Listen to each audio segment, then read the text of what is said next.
From the West Wing to the corridors of power in the Saudi capital Riyadh, Joe McMonigle has stood at the crossroads of energy, diplomacy and global leadership for nearly 40 years. As a former chief of staff at the US Department of Energy under President George W. Bush, a top American envoy to the International Energy Agency in Paris, and most recently, Secretary General of the world's largest energy ministerial forum, the IEF, Joe's career spans crises, transitions, and pivotal deals. In 2025, having founded the Global Center for Energy Analysis and Alula Advisors, Joe began writing his next chapter. Powerhouse Voices sat down with him to explore his remarkable journey and reflect on the influential role he's played in shaping US energy policy and advancing international cooperation over the years. Joe, it's great to see you. Thank you for flying in from Saudi to see us today. I'm so happy to be here. I'm a big fan of Energy Connects, and so it's great to be here with you today. Let me start by asking you about one of the toughest moments that you've faced professionally, because you've served at the highest level in the White House and with global institutions your whole career. But talk to me about a defining moment and the guiding principles, the leadership style that saw you through. I don't know if I should say I've been fortunate to have a lot of these experiences because they were very stressful experiences. But, when I worked in the U.S. government, on day one, I went to the Department of Energy and we were dealing with blackouts in California. This is back in 2001. And then, of course, oil prices went to like $140 a barrel. And the Department of Energy had also not just energy policy issues, but it did a lot of all the national labs and nuclear non-proliferation issues. And there's a lot of security, top security type facilities. So as the chief of staff at the Department of Energy, sometimes I would get calls at 2 a.m. and the funniest time was there was a security breach. They called me because they don't want to call the secretary. I get the first call. And if I think it's important, then I let it go to him. But that call was about a raccoon that had crossed some security or barrier and set off alarms. Also,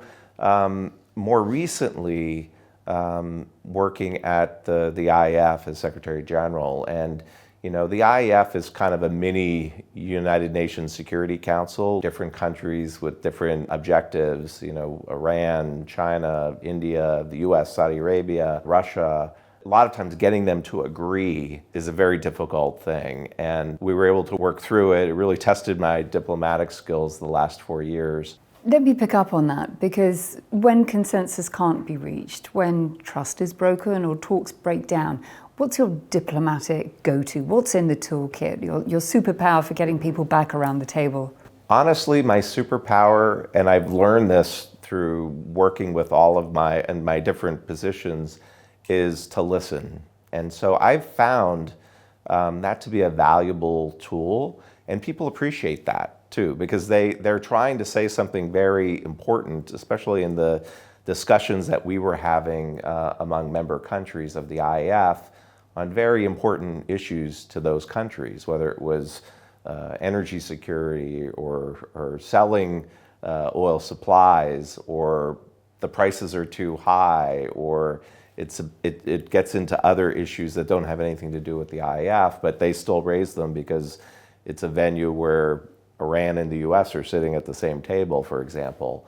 Let me take you back to the DOE, and you were the Chief of Staff within the Department of Energy in the United States for the first term of President George W. Bush. How did working with him and within the department shape or alter your worldview? I certainly met President Bush and was honored to be part of his administration. I really worked more for Secretary Abraham, and you're drinking out of a fire hose, basically, on energy issues. The chief of staff job, though, as you probably can imagine, is a job where people drop off the headaches on your desk. You're working 7 days a week, 18 hours a day. And so I also became the U.S. representative to the IEA, the International Energy Agency, at the time, and became vice chairman of the agency, and then also led the U.S.-China Energy Working Group, which was a really fascinating role. And that was back in the day when there was a lot of robust cooperation with China. And so we were able to, I think, really expand the energy cooperation between the U.S. and China during that time when I was in government. No doubt, interesting times then, and very pertinent to our discussion today, given geopolitics and the state of play between US and China. If you were in the DOE today, or in the White House, what would your advice to President Trump be? Look, he's got a very good team on energy. I have to say, Secretary Wright comes from the industry. Before that, he was a tech guy. So he's probably the most prepared person to ever be Secretary of Energy. And so I think he was a brilliant choice. The previous administration had a pause on LNG exporting terminals, which I thought was a big mistake and really disadvantaged the U.S. from a competitiveness standpoint, and also created a lot of problems with allies who counted on U.S. LNG to diversify their sources. So that was something that the White House and Secretary Wright did sort of on day one. I also think it's important to focus on a more realistic energy transition. Wind and solar and traditional renewables only get us about halfway. The other half has to come from new technologies that are really not commercialized or really even envisioned yet. Joe, you led the IEF through one of the most turbulent periods for global energy. What lasting impact are you proudest of? One of the things I'm really proud of was I had taken my American hat off and was really more of a neutral Secretary General. Of course, I came during COVID too. That was the other part of it, and COVID had a huge impact on energy demand. Of course, the other things that I'm proud about are raising the visibility of the IEF, to really elevate it to be one of the leading energy agencies, and I think both within G20 and G7, and even among the member countries, they started to recognize that the IEF has a really important role to play. And so now I think we're viewed on par as the IEA and OPEC. Joe, after your tenure at the IEF concluded, you chose to stay in Saudi, and you now head up the Global Center for Energy Analysis and Alula Advisors. Is Saudi now home to you? Is this where your heart beats? And tell me about your ambitions for the years ahead. Yeah, well, it really is my home because I don't have a home anywhere else now. So my home is in Saudi Arabia. I started two ventures. One, the Global Center for Energy Analysis, which is a research organization or think tank, if you will, that does reports and conferences and roundtables.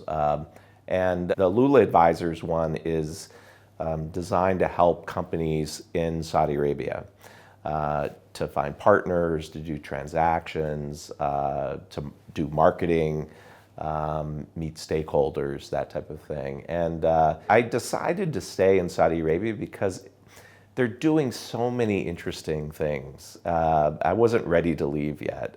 First of all, I love the country. I love the people. There's tremendous things going on in energy, but also every other sector, they're trying to be the leader or a leader in that sector. I mean, tourism is a perfect example. The goal right now in Saudi Arabia is for the non-oil income to be greater than the oil income. I mean, every day I see press articles or analysts talking about, well, the price of oil has to be X for Saudi to meet its budget. And maybe that was true, 5 to 10 years ago. It's not really the case anymore because now Saudi Arabia is actually approaching the high 40% of non-oil revenue to the budget. Easily, it'll be over 50% in the next 3 to 5 years. And that's a big deal for a country like Saudi Arabia. I mean, the UAE has been able to do this, but for Saudi Arabia, which is the number one producer in the world, or one of the top producers in the world, it's really important. So they're still going to be a leader on energy, but they're going to be a leader on digital compute and AI, and a leader in tourism. And the other thing I love about Saudi Arabia is it's still undergoing cultural changes. The Crown Prince has made a lot of changes culturally, and the society is modernizing. I mean, most people in America that I talk to that have never been to Saudi Arabia, they have these perceptions of what the country is that are like so old and out of date. And I tell people you gotta come to Saudi Arabia to see what's going on now. Saudi is home, absolutely. But this summer, I imagine you might venture outside of the 50-degree heat. Paint your perfect picture of a relaxing holiday. What do you do to decompress? Where might you be? What's the view? What's on the menu? Yeah, well, there's two things. I like to go to the gym. That helps clear your mind and de-stress, and so I try to do that every day. But really, flying and aviation is kind of a big. It's probably the biggest non-professional interest. I'm a private pilot. I have an instrument rating. One of the first things I did when I went into the private sector was buy a plane. I mean, I use the plane for trips, business and pleasure. In the plane, and you're the pilot, you're not thinking about work or any other topics that might stress you. You're just thinking about flying the plane. And for me, it's very freeing, and it helps your mind relax. It's a good therapy for your mind and de-stressing. But I love to travel in Europe. I'll be in Europe this summer for the OPEC seminar, moderating some panels there, and I'll probably take some time in Vienna or couple other places in Europe before getting back to work like everyone else.